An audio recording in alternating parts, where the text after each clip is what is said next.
Yes, good afternoon. नमस्कार विद्यार्थी मित्रांनो. अड्डा 24/7 मराठीच्या यूट्यूब चॅनलमध्ये मी प्रतीक कामत तुम्हा सगळ्यांचं स्वागत करतो. Welcome all of you. आज 1 एप्रिल आहे. आता 1 एप्रिल म्हटल्यावर बऱ्याचदा एप्रिल फुल सारख्या संकल्पना ज्या आहेत ते रूढ झालेल्या आहेत. पण आता यामध्ये न पडता आपण आज 1 एप्रिल हा जो दिवस आहे, हा वेगवेगळ्या दृष्टीने महत्वाचा आहे. आपल्या परीक्षेच्या दृष्टीने म्हणतोय मी. त्यातला एक अतिशय महत्वाचा मुद्दा म्हणजे RBI, reserve bank of India. तुम्हाला चित्रातून लक्षात आलं असेल मला काय म्हणायचंय. तर आज रिझर्व्ह बँक ऑफ इंडियाचा स्थापना दिवस आहे आणि आपण एमपीएससी आणि इतर स्पर्धा परीक्षांची तयारी करत असतो. तर तुम्हाला माहिती आहे आरबीआयचं स्थान किती महत्वाचं आहे. कारण वेगवेगळे प्रश्न आपल्याला या आरबीआयच्या विविध पैलूंवर विचारले जातात.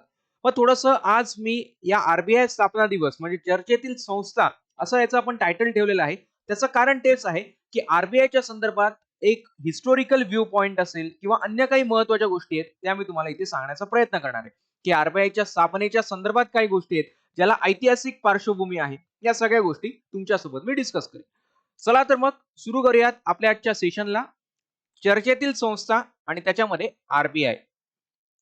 तर बघा, जेव्हा सगळंच संपून गेलेलं आहे असं आपल्याला वाटतं तीच खरी वेळ असते नवीन काहीतरी सुरू होण्याची. हा महत्वाचा मुद्दा आहे. तर आता आरबीआय या संस्थेच्या संदर्भात आरबीआयची स्थापना कधी झाली? अर्थातच 1 एप्रिलला झालेली आहे. तिचं वर्ष पण तुम्हाला माहिती असेलच. संबंधित समिती हा एक महत्वाचा मुद्दा आहे की आरबीआयची स्थापना कोणत्या समितीच्या शिफारसीवरून झालेली. तर इथे मी 2-4 गोष्टी तुम्हाला सांगेन कुठली समिती महत्वाची आहे. आणि सगळ्यात महत्वाची गोष्ट, आरबीआय मध्ये महाराष्ट्रातील व्यक्तींचं योगदान काय काय आहे. आता महाराष्ट्रातील व्यक्ती किंवा मी जेव्हा आरबीआय म्हणतो तेव्हा सगळ्यात पहिलं नाव आपल्या डोळ्यापुढे येतं सी.डी. देशमुख, चिंतामणराव द्वारकानाथ देशमुख. आपण हे वेळोवेळी ऐकलेलं असतं की रिझर्व्ह बँकेचे पहिले गव्हर्नर आपले महाराष्ट्रीयन व्यक्ती होते, महाराष्ट्रातले व्यक्ती होते. रायगड जिल्ह्यामध्ये त्यांचा जन्म झाला होता. स्वतंत्र भारताचे पहिले अर्थमंत्री होते ते. पण बेळगाव आणि कारवार महाराष्ट्राला दिलं नाही म्हणून त्यांनी राजीनामा सुद्धा दिलेला. या सगळ्या गोष्टी आपल्याला माहिती आहेत. तर आता थोडंसं वेगळं मी तुम्हाला सांगणार आहे. आता बघा, आरबीआयशी संबंधित 3 व्यक्तिमत्व जी प्रसिद्ध आहेत त्यांच्याविषयी मी तुम्हाला आज सांगतो. सगळ्यात पहिले आहेत आपले सी.डी. देशमुख साहेब. चिंतामणराव द्वारकानाथ देशमुख हे स्वतंत्र भारताच्या रिझर्व्ह बँकेचे पहिले गव्हर्नर होते. स्वतंत्र भारताच्या रिझर्व्ह बँकेचे पहिले गव्हर्नर. मग रिझर्व्ह बँकेचे पहिले गव्हर्नर कोण? तर त्यांचं पण नाव तुम्हाला सांगतो. कारण रिझर्व्ह बँक स्थापन झाली आहे 35 ला आणि हे स्वतंत्र भारत म्हणतोय आपण. तर मग स्वतंत्र भारताच्या रिझर्व्ह बँकेचे पहिले गव्हर्नर होते आपले सी.डी. देशमुख, चिंतामणराव द्वारकानाथ देशमुख. तर दुसरं नाव आरबीआयशी संबंधित उषा थोरात मॅडम. या आरबीआयच्या डेप्युटी गव्हर्नर होत्या. आरबीआयच्या डेप्युटी गव्हर्नर पदी या उषा थोरात मॅडमनी काम केलेलं आहे. आपण उषा थोरात समिती सुद्धा चर्चेमध्ये ऐकली असेल. नवीन बँकांच्या परवान्यांच्या संदर्भात उषा थोरात समिती आरबीआयने नियुक्त केली होती. त्यामुळे उषा थोरात मॅडम आहेत, चिंतामणराव द्वारकानाथ देशमुख आहेत आणि अतिशय प्रसिद्ध व्यक्तिमत्व आहे डॉक्टर बाबासाहेब आंबेडकर. आता बाबासाहेबांनी काय काय केलं नाहीये, सगळं केलेलं आहे. तर आता इथे अतिशय महत्वाची गोष्ट मला इथे सांगण्यास आनंद होतोय की रिझर्व्ह बँकेशी पण बाबासाहेबांचा संबंध होता. आता तुम्ही म्हणाल की ते रिझर्व्ह बँकेचे गव्हर्नर होते का? नाही, ते रिझर्व्ह बँकेचे गव्हर्नर नव्हते, डेप्युटी गव्हर्नर नव्हते. तर बाबासाहेबांनी जे काम केलेलं आहे, त्यांनी जो काही योगदान दिलेलं आहे त्याचं सुद्धा मी आज डिस्कस करेन तुमच्यासोबत. चला, तर आता बघा, रिझर्व्ह बँकेला यंदा 84 वर्ष पूर्ण होत आहेत. रिझर्व्ह बँकेची स्थापना झालेली 1 एप्रिल 1935 साली. तिचं तर सध्याचं मुख्यालय आहे मुंबई या ठिकाणी. पूर्वी मुख्यालय कलकत्त्याला होतं, आता मुंबईला हलवलेलं आहे. आता म्हणजे बरीच वर्ष झाली. तर ऑस्बर्न स्मिथ हे जे नाव आहे हे इथे महत्वाचं आहे. मी तुम्हाला म्हटलं होतं की रिझर्व्ह बँकेचे पहिले गव्हर्नर होते ऑस्बर्न स्मिथ. कारण 35 ला जेव्हा स्थापना झाली तेव्हा ऑस्बर्न स्मिथ यांना रिझर्व्ह बँकेचे गव्हर्नर म्हणून नेमलं होतं. त्यामुळे ऑस्बर्न स्मिथ हे रिझर्व्ह बँकेचे पहिले गव्हर्नर होते. आता चिंतामणराव देशमुखांचं काय मग? तर चिंतामणराव देशमुख जे आहेत आपले, चिंतामणराव द्वारकानाथ देशमुख, सी.डी. देशमुख, हे स्वतंत्र भारताचे पहिले गव्हर्नर होते. हा महत्वाचा मुद्दा या ठिकाणी लक्षात घ्या. त्यामुळे उद्या जर आपल्याला प्रश्न आला रिझर्व्ह बँकेचे पहिले गव्हर्नर, तर उत्तर ऑब्व्हियसली येणार ऑस्बर्न स्मिथ, कारण तेच पहिले गव्हर्नर होते. आरबीआय स्थापन झाली आहे 1935 साली. क्लिअर आहे इथपर्यंत? आता ही झाली बेसिक इन्फॉर्मेशन. आता थोडंसं मी पुढे जातो. त्याची पार्श्वभूमी बघा आणि त्याच्यात बाबासाहेबांचं योगदान कसं आहे तेही आपण बघूयात. आता एक अतिशय महत्वाची समिती आहे हिल्टन यंग. हिचा आरबीआयशी संबंध आहे. 1926 ला हिल्टन यंग समिती नियुक्त केलेली होती. आणि दुसरी महत्वाची पार्श्वभूमी बाबासाहेब आंबेडकर आणि प्रॉब्लेम ऑफ इंडियन रुपीज. आता प्रॉब्लेम ऑफ इंडियन रुपीज हा बाबासाहेबांचा जो प्रबंध आहे त्याच्यावर वेळोवेळी प्रश्न विचारलेले आहेत आयोगाने वेगवेगळ्या परीक्षांमध्ये. त्यामुळे बाबासाहेबांचा हा जो प्रबंध आहे प्रॉब्लेम ऑफ इंडियन रुपीज याच्याबद्दल तुम्हाला माहिती असलीच पाहिजे. तर हा जो प्रॉब्लेम ऑफ इंडियन रुपीज प्रबंध आहे हा बाबासाहेबांनी या समितीपुढे केला हे पुढे मला सांगतो. आणि आरबीआय ऍक्ट 1930 या रिझर्व्हची स्थापना झाली आणि 1 एप्रिलला रिझर्व्ह बंद झाली. पण कायदा झाला 1934 ला. हिल्टन समिती, बाबासाहेब आंबेडकरांचं योगदान आणि अजून एक महत्वाची गोष्ट म्हणजे आरबीआय ऍक्ट या गोष्टी आपण डिस्कस करूया. ठीक आहे. आता बघा या ठिकाणी 1926 मध्ये ब्रिटिश सरकारने नियुक्त केलेलं त्याचं नाव होतं Hilton young commission. Royal commission on Indian currency and finance. Royal commission on Indian currency and finance या नावाने हे हिल्टन यंग कमिशन ओळखलं जातं. Royal commission on Indian currency and finance त्याला म्हटलं जात होतं हिल्टन यंग कमिशन. तर या समितीने सर्वप्रथम भारतासाठी मध्यवर्ती बँक म्हणजे काय सेंट्रल बँक स्थापन करावी अशी शिफारस केलेली. मध्यवर्ती बँक म्हणजे सेंट्रल बँक स्थापन करा असं कुणी सर्वप्रथम म्हटलेलं तर ते म्हटलं होतं हिल्टन यंग समितीने. हिल्टन यंग समितीचं नाव काय येईल royal commission on Indian currency and finance. Okay चला नेक्स्ट. आता बाबासाहेबांनी जो प्रबंध लिहिला होता problem of Indian rupees its origin and solution याच्यामध्ये बाबासाहेबांनी भारतीय रुपयाच्या समस्या भारतीय रुपया याची घसरण किंवा भारतीय रुपया जो आहे चलन व्यवस्थेमध्ये त्याचं कशा पद्धतीने एक प्रकारे इव्होल्युशन झालं याच्याबद्दल त्यांनी प्रॉब्लेम काय होते ते सगळे त्यांनी मांडले होते. तर याचं सादरीकरण बाबासाहेब आंबेडकरांनी हिल्टन यंग समितीपुढे केलं होतं. आणि त्यानंतर समितीने बाबासाहेबांच्या या प्रबंधावर आधारित एक शिफारस केली की जो प्रॉब्लेम ऑफ इंडियन रुपीज मध्ये म्हटलं होतं की आपल्याला या भारतीय रुपयाची जी काही घसरण वगैरे गोष्टी आहेत या तुम्हाला इकॉनॉमी मध्ये कन्सेप्ट माहिती असतील. Depreciation of rupees, appreciation of rupees, रुपया वधारणं, रुपया घसरणं या ज्या संकल्पना ज्या आहेत त्याच संकल्पना बाबासाहेबांनी या भारतीय रुपयाच्या संदर्भात त्यावेळी मांडलेल्या.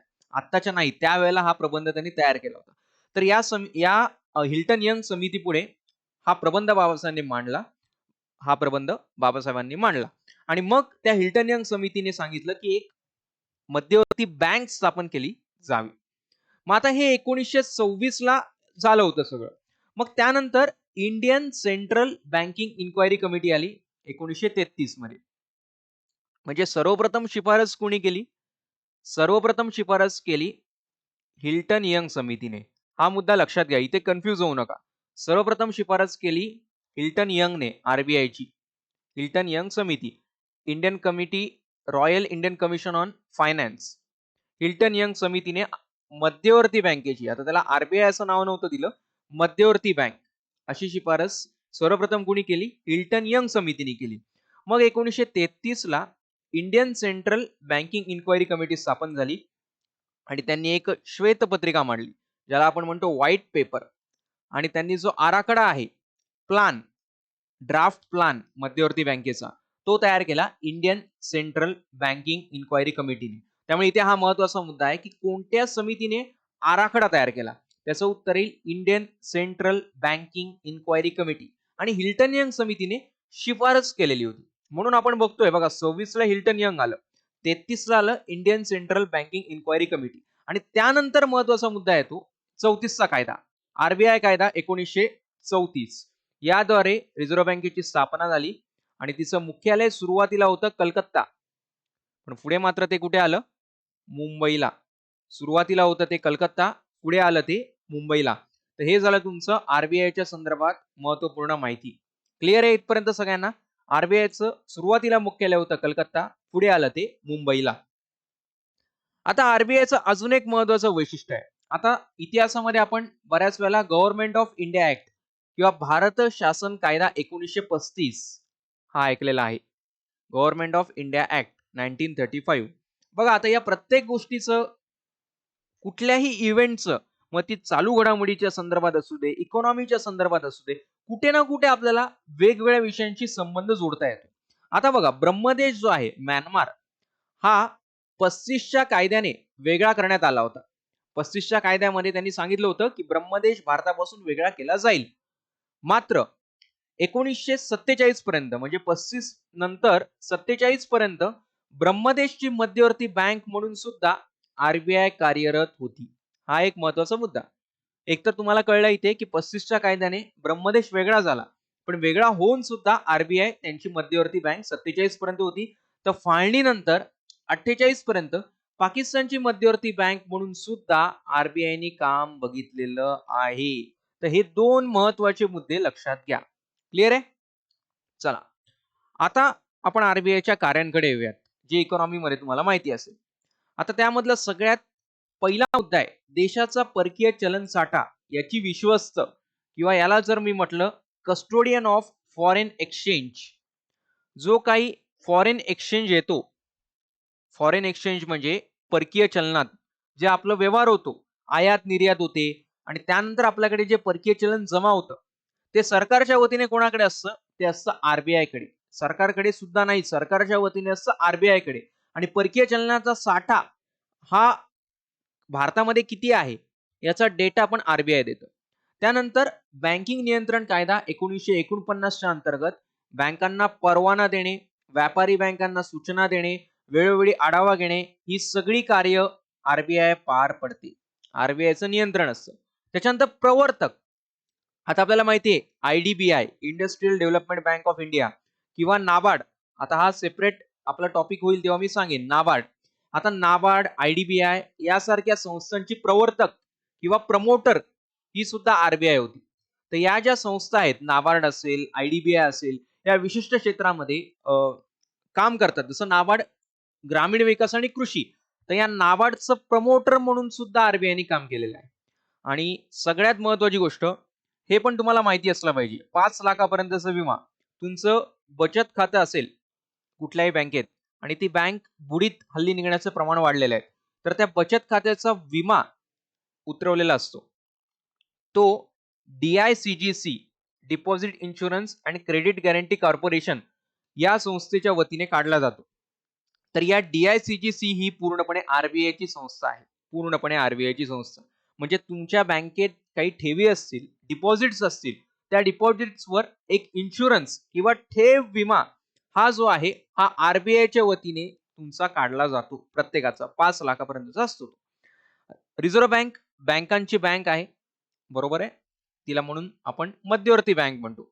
आणि सगळ्यात महत्वाची गोष्ट, मॉनिटरी पॉलिसी किंवा मौद्रिक धोरण घोषित करतं, जे द्वैमासिक बाय मंथली असतं. Bimonthly monetary policy. त्याच्यात repo rate, reverse repo rate, जे इकॉनॉमीच्या कन्सेप्ट तुम्ही वाचता, किंवा ज्याला इथे म्हटलंय गुणात्मक साधनांद्वारे तरलता व्यवस्थापन, लिक्विडिटी मॅनेजमेंट, हे सगळं कोण करतं? हे सगळं करतं आरबीआय. आता एक फक्त आढावा घेतोय आरबीआयची काय काय कार्य आहेत, डिटेलमध्ये सांगत नाहीये, विषय निघाला म्हणून सांगितलं. आता महत्वाची गोष्ट, आरबीआयचे गव्हर्नर कोण कोण राहिलेले आहेत महाराष्ट्रातून? आता ऑब्व्हियसली चिंतामणराव देशमुखांचं नाव येईल. स्वतंत्र भारताचे आरबीआयचे पहिले गव्हर्नर होते. पण आता इथे अजून 2 व्यक्तींची नावं इथे घ्यावी लागतील. आता त्यांचा कालावधी तात्पुरता जरी होता, तात्पुरता किंवा हंगामी असंही आपण म्हणतो, तरी ते गव्हर्नर म्हणून त्या पदावर राहिलेले आहे. For example K G. आंबेगावकर 14 जानेवारी 1957 ते 28 फेब्रुवारी 1957 कालावधीमध्ये के.जी. आंबेगावकर हे रिझर्व्ह बँकेचे गव्हर्नर राहिलेले आहेत. किंवा बी.एन. आडारकर 4 मे 1970 ते 15 जून 1970, 1 महिन्यापेक्षा जास्त काळ या दोघांनीही रिझर्व्ह बँकेचे गव्हर्नर म्हणूनच काम बघितलेलं आहे. त्यामुळे महाराष्ट्रातून आतापर्यंत कोण कोण झालेत? चिंतामणराव देशमुख झालेले आहेत, आंबेगावकर झालेले आहेत आणि आडारकर झालेले आहेत. त्यानंतर आणि आता सगळ्यात महत्वाची जी गोष्ट आहे विद्यार्थी मित्रांनो, की महिलांच्या बाबतीत काय. आता रिझर्व्ह बँकेचे गव्हर्नर तुम्हाला माहिती आहे, त्याच्यामध्ये मी जाणार नाही. शक्तिकांत दास सध्या आपले रिझर्व्ह बँकेचे गव्हर्नर आहेत. किंवा मग याआधी कोण-कोण राहिलेले आहेत? उर्जित पटेल राहिलेले आहेत, रघुराम राजन राहिलेले आहेत, बिमल जलन राहिलेले आहेत. भरपूर लोकं तुम्हाला माहिती आहेत ते. वाय-व्ही रेड्डी भरपूर लोकं आहेत. पण आता तिथे त्यामध्ये एकही महिला आरबीआयच्या गव्हर्नर झालेल्या नाहीत, हे लक्षात घ्या. एकही महिला आतापर्यंत आरबीआयच्या गव्हर्नर झालेल्या नाहीत. पण डेप्युटी गव्हर्नर पदावर त्यांनी काम केलेलं आहे. जे 4 डेप्युटी गव्हर्नर, सध्या आरबीआयला 1 गव्हर्नर आणि 4 डेप्युटी गव्हर्नर असतात. तर आता या ठिकाणी पहिल्या महिला डेप्युटी गव्हर्नर कोण होत्या? मगाशी मी नाव घेतलं उषा थोरात मॅडम यांचं. उषा थोरात पहिल्या होत्या का? तर नाही. के जे उदेशी या ज्या आहेत, या पहिल्या महिला डेप्युटी गव्हर्नर होत्या. कालावधी आहे त्यांचा 2003 ते 2005. इथे आपण बरेचदा कन्फ्यूज होतो, की उषा थोरात मॅडमचं नाव आपल्याला माहिती आहे. एक तर त्या मराठी आहेत आणि त्यांचं आपण चर्चेमध्ये ऐकत असतो. उषा थोरात समिती वगैरे. पण के जे उदयशी या पहिल्या महिला डेप्युटी गव्हर्नर राहिलेल्या आहेत 2003 ते 2005.